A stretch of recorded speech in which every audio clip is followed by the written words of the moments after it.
I believe the Charisma Code, with its message of global citizenship, can be a very useful tool, not only in the teaching institutions, but to communities, to public in general, throughout the world.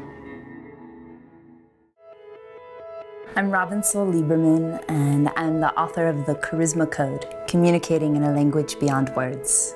I came up with the Charisma Code predominantly through my global travels. So I started traveling very young outside of the United States of America, which is where I was born.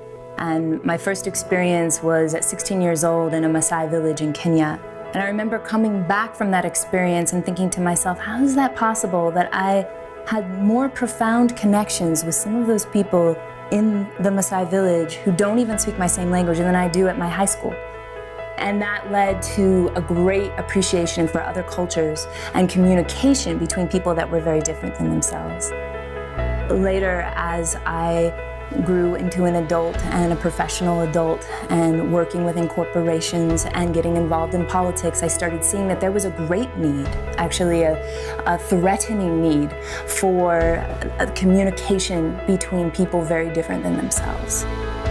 That is really the incentive behind the Charisma Code, to give the individual charisma as well as to help the world heal the part of it that has a hard time communicating and interrelating with difference. I call charisma the currency of connection. It's a power of connection that we use to connect anyone, anywhere. And yes, anyone can get it. The charisma types vary from a Dalai Lama to a Marilyn Monroe to an Oprah to an Einstein to a Martin Luther King Jr. Right? We each have a different expression of our own personal charisma power.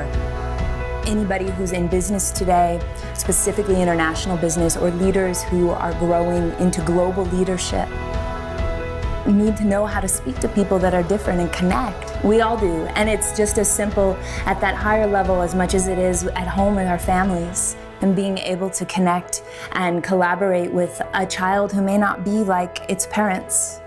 And I believe that the Charisma Code is a language that allows deeper relationships to form. I invite my viewer to come to my website, charismacodebook.com, and take a charisma quiz there to start in the process of discovering what type of charisma you really are. I call charisma the currency of connection, and I believe that it can facilitate our collaboration. It is a language beyond words that we each speak. It is a language that does not require us to come from the same background, but it's from deep within us. And as we learn to express and see the value in others and be brave enough to show our own ingredient and add that to the stone soup, we have the capacity and the capability to collaborate and embrace humanity's oneness. The most important thing that we need to accept is oneness of humanity. We should feel, all of us should feel like a global citizen.